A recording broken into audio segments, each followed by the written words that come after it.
साधुवाद। सबसे पहले महाकारुणिक तथागत बुद्ध को अपनी श्रद्धा सुमन अर्पित करती हूँ।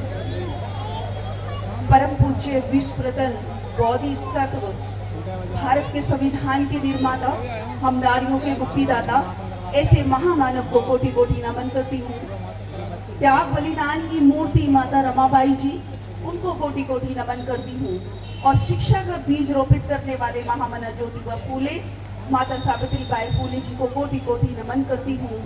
और मनुवाद की रीढ़ की हड्डी को तोड़ने वाले ई रामास्वामी पेरियर जी को कोटि कोटि नमन करते हुए, बाकी हमारे समाज में समय समय पर जन्मे सभी महापुरुष वीरांगनाओं को कोटि कोटि नमन करते हुए आप सभी को मेरा गर्व से नमो बुद्धाय, जय भीम, जय भीम, जय भीम। बहुत बहुत साधुवाद। और पंचशील समिति, जनहित समिति को मैं बहुत बहुत साधुवाद करती हूँ कि उन्होंने इतना भव्य कार्यक्रम का आयोजन किया और हमें यहाँ बुलाया, उनका बहुत बहुत साधुवाद। जैसा कि आज आप सब लोग जानते हैं, सबसे पहले तो मैं आपको बुद्ध जयंती की हार्दिक मंगल कामनाएं देना चाहती हूँ कि आज का जो दिन है वो बहुत ही पावन है, बहुत ही कह सकते हैं कि एक इतना पवित्र दिन जिसकी वजह से हम सब का जीवन बदल गया। ऐसे महामानव तथागत बुद्ध की आज जयंती है और इसको त्रिविधिक इसलिए कहा जाता है क्योंकि आज ही के दिन बुद्ध पूर्णिमा, वैशाख पूर्णिमा के दिन, आज ही के दिन उनका जन्म हुआ, आज ही के दिन उन्होंने ज्ञान की प्राप्ति की और आज ही के दिन उनका महापरिनिर्वाण हुआ। इसलिए हम इसको त्रिविधिक बुद्ध पूर्णिमा कहते हैं। तो सब लोग कहते हैं कि तथागत बुद्ध को ज्ञान की प्राप्ति हुई, लेकिन ऐसा क्या ज्ञान मिल गया उनको कि हम लोगों की जिंदगी बदल गई?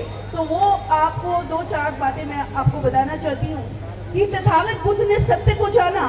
उन्होंने जाना कि इस संसार में दुख है और दुख का कारण हम खुद हैं। हम खुद हैं उस दुख का कारण और दुख का निवारण है। और दुख का निवारण के लिए उन्होंने हमको दिया मध्यम मार्ग। मध्यम मार्ग जिसको हम अष्टांगिक मार्ग भी कहते हैं।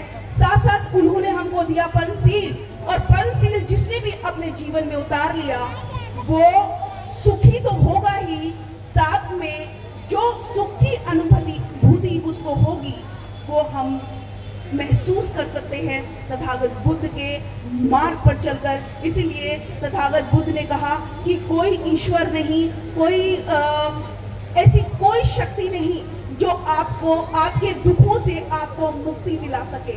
आपके जो दुख हैं उनको आप स्वयं दूर कर सकते हो और उसी के लिए उन्होंने हमको पंचशील दिया। पंचशील जैसे कि आपने देखा, पाणातिपाता वीरमणि सिक्खापदम समादयामि। मैं किसी भी प्राणी हिंसा से व्रत रहने की शपथ लेती हूँ। मैं किसी का भी, मैं चोरी नहीं करूँगी, मैं झूठ नहीं बोलूँगी और मैं किसी भी पराये मर्द को बुरी नज़र से नहीं देखूंगी। मैं कच्चे पक्के शराब का सेवन नहीं करूँगी। ऐसी शपथ मैं बुद्ध को साक्षी मान कर लेती हूँ। और इसीलिए उन्होंने कहा कि पंचशील का जो भी पालन करेगा उसके जीवन में सिर्फ सुख होगा, क्योंकि तथागत बुद्ध हमको प्रेम सिखा कर गए, करुणा सिखा कर गए, ममता सिखा कर गए, भाईचारा सिखा कर गए। और उन्होंने कहा कि हम जितने भी ये तमाम जो गुण हैं वो सिर्फ तथागत बुद्ध से हमको मिले और किसी ने हमको नहीं दिया।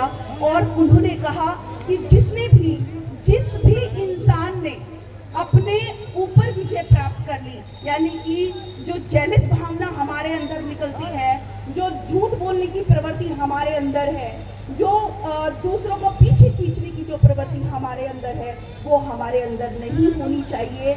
हमारे अंदर सिर्फ ममता, प्रेम, करुणा होनी चाहिए। और इस देश को इसी की जरूरत है। तभी कहते हैं कि बुद्ध के जो धम्म है वो पूरी संसार में सबसे नंबर 1 है, क्योंकि इसका एक बार की बात मैं बताती हूँ, 1991 यानी कि 1991 में तमाम धर्मों के ऊपर एक सर्वे हुआ, और ये सर्वे हुआ अमेरिका में। तो जब सर्वे हुआ तो उसमें सारे देशों, मतलब सारों देशों के लोगों को बुलाया, और बुलाकर 6 दिन तक उसकी कॉन्फ्रेंस चली, और 6 दिन के बाद उसमें एक प्रस्ताव पारित हुआ जो 144 जिस प्रस्ताव का नाम है, और उस प्रस्ताव में ये पास हुआ कि अगर यहाँ पर कोई धर्म श्रेष्ठ है तो वो सिर्फ बुद्ध का धर्म श्रेष्ठ है और कोई नहीं। तो ऐसे ही नहीं बाबा साहेब ने हमको बुद्ध का धर्म दिया, क्योंकि बाबा साहेब ने लगभग 21 साल तक सारे धर्मों की स्टडी की, सारे धर्मों को डीपली पढ़ा, और तब उन्होंने देखा कि अगर हमको सम्मान से जीना है, अगर हम चाहते हैं कि हमारा भी इस देश में सम्मान हो, तो हमको अपने बुद्ध के धर्म में वापसी करनी होगी, हमको अपने बुद्ध के धर्म को मानना होगा। दूसरा एक चीज और मैं बताती हूँ कि आप चाहे किसी भी धर्म में रहो, आप चाहे किसी को भी मानते हो, लेकिन आप उस धर्म में रहकर भी बुद्ध के मार्ग पर चल सकते हैं। उन्होंने जो हमको रास्ता दिखाया उस पर चलकर अपने जीवन को सभ्य बना सकते हैं। तो हमको तथागत बुद्ध के बताए मार्ग पर चलना है, और तथागत बुद्ध ने जो कर्म का सिद्धांत दिया, उन्होंने यही कहा कि आप जैसा कर्म करोगे आपको फल ठीक वैसा ही मिलेगा। दुनिया की कोई ताकत आपको बुरे कर्मों का फल के पनिशमेंट से मतलब बचा नहीं सकती। इसलिए आपको अच्छे कर्म करने हैं।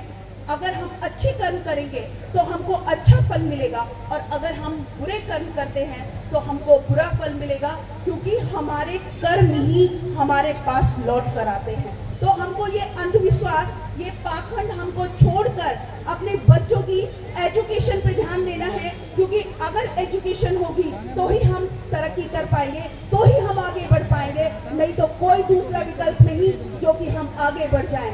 क्योंकि हमें बहुत सालों तक इस शिक्षा से दूर रखा ताकि हम इतिहास को ना जान सके, लेकिन आज जैसे जैसे हम लोग इतिहास को पढ़ रहे हैं, इतिहास को जान रहे हैं, अपने महापुरुषों को जान रहे हैं, तो इन लोगों के पेट में दर्द हो रहा है और वो शिक्षा को ही खत्म करने की कोशिश कर रहे हैं। उन्होंने बहुत सारी यूनिवर्सिटी में बहुत सारे लोगों का स्कॉलरशिप नहीं दिया ताकि लोग पढ़ ना पाए, ताकि स्टूडेंट पढ़ ना पाए, क्योंकि अगर पढ़ेंगे तो सवाल करेंगे। कहते हैं ना कि शिक्षा सवालों को जन्म देती है, और बाबा साहेब ने कहा कि शिक्षा वो शेरनी का दूध है जो पिएगा वही दहाड़ेगा। इसलिए हमको शिक्षा से पीछे किया जा रहा है। तो हमको अपने बच्चों की, चाहे हम एक रोटी खाएं, लेकिन अपने बच्चों को अच्छी एजुकेशन दें। और अच्छी एजुकेशन दो तरह की शिक्षा होती है, दो तरह की शिक्षा, यानी कि एक नैतिक शिक्षा, दूसरी किताबी शिक्षा।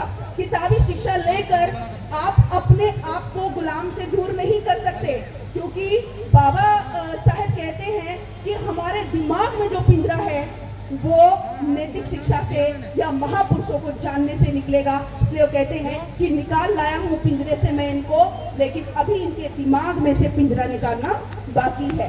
तो हमको यही करना है कि हमको महापुरुषों का ज्ञान लेना है, हमको अपने इतिहास को जानना है, क्योंकि अगर हमने किताबी शिक्षा ली, भले ही हम IAS, डॉक्टर, PCS बन जाएं, भले ही हम मुख्यमंत्री, राष्ट्रपति बन जाएं, लेकिन हम उस वक्त भी गुलामी होंगे।